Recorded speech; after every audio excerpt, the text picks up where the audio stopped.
What's up everybody? In this video, I'm going to be showing you 3 heavy bag training tips to help you improve your boxing game.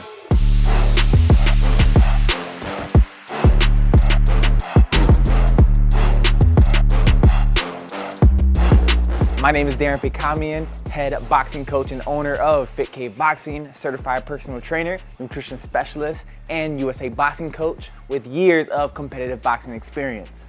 Training tip number 1, find the correct range for your punches on the heavy bag. Not being in your correct range can affect how well you're able to throw your punches. If I'm too close to the heavy bag, it can cause me to smother my punches, and if I'm too far, it will cause me to overextend, which we do not want to do. Starting off, I'm going to be showing you how to find the correct range for your jab and your cross. Pretty easy. Just get in front of the heavy bag, get into your boxing stance, and I'm going to extend my arm, my front arm, out in front of me.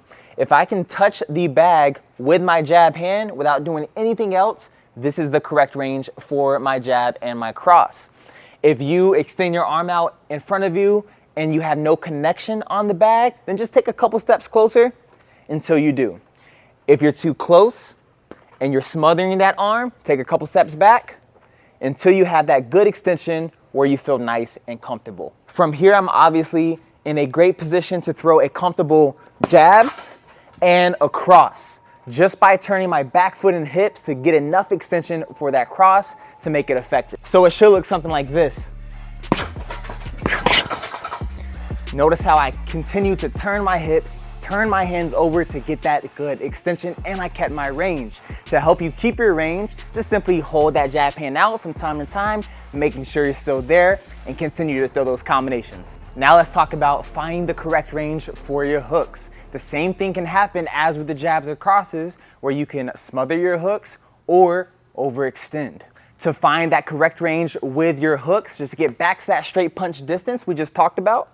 From here, take a couple steps forward and practice throwing that hook. I want to make sure my hand lands on the side of the heavy bag that I'm aiming for, and my arm is just over a 90-degree angle. If you feel like when you throw that hook, you're way more than a 90-degree angle and you're overextending with the hook, take a couple steps forward, practice throwing it from there. If you feel like you're smothering your punch, take a couple steps back. We want to make sure we have a nice solid connection and foundation when we're throwing those hooks to make sure they're effective as possible and we're not injuring our wrist or shoulder.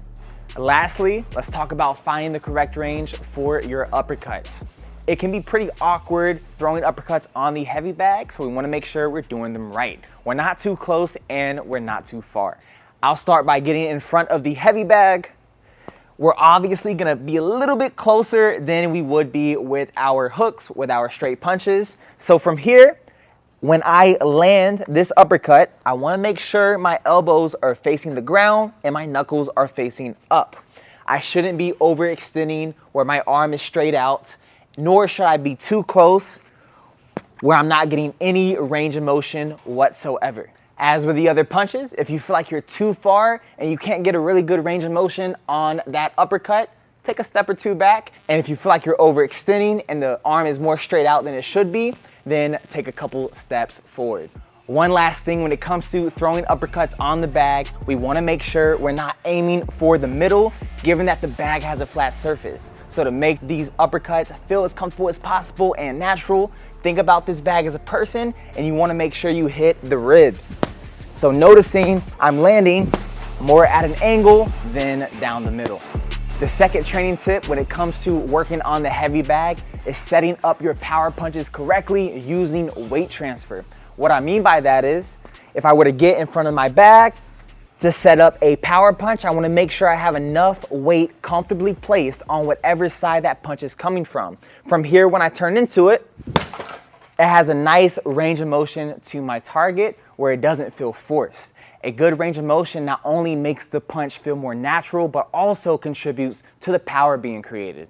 One thing that I tell everybody is make sure your head is on one side of the bag or the other when throwing these power punches. Because wherever your head is, that's where your hands are coming from, given that your hands should be up at your face, protecting yourself. I don't want to feel like I have to swing my punches. I want to make sure I'm not hurting myself. So if I were to do this correctly, as I'm turning into each punch, I'm getting that head to one side or the other, making sure everything is flowing. I should have that momentum being created where all I have to do is just turn to each punch one by one. It's also very important to turn into each of my punches, keeping a good range of motion, making sure it feels natural, because I don't want to get in front of the heavy bag and create bad habits such as telegraphing my punches. That would be bad if I were in front of somebody, whether it's a sparring session or a fight. I just don't want to swing my punches out there trying to connect with my target, because that's going to give them an opportunity to see what punch is being thrown, defend, or counter. The last training tip for the video is working with the heavy bag when it is moving. We probably already know when we hit the heavy bag, it either moves left or right or forward and back. I see a lot of people take time out of their training session, out of their round, to stop and grab the heavy bag to keep it from moving and to get right back to whatever it is that they were doing. You want to make sure your time on the heavy bag is productive to help you improve your game that much more. So if the heavy bag is moving, try to move with it, staying in your boxing stance to simulate yourself in a sparring session or a fight. I can also use the movement of the bag to set myself up for potential shots. For example, if the bag were to move left, it would set me up for a right hook or right uppercut.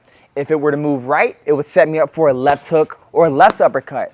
And if it were to move away from me, it would give me an opportunity to close the distance using my jab and cross. And finally, if it were to move at me, it will give me an opportunity to throw quick inside punches or even jab back to create distance. Those are the 3 heavy bag training tips. Hopefully this video helped, and I hope you are able to practice this on your own time if you have a heavy bag at your disposal. Be sure to like, subscribe, and turn that post notification bell on. That way you don't miss an upload, and I'll see you in the next video.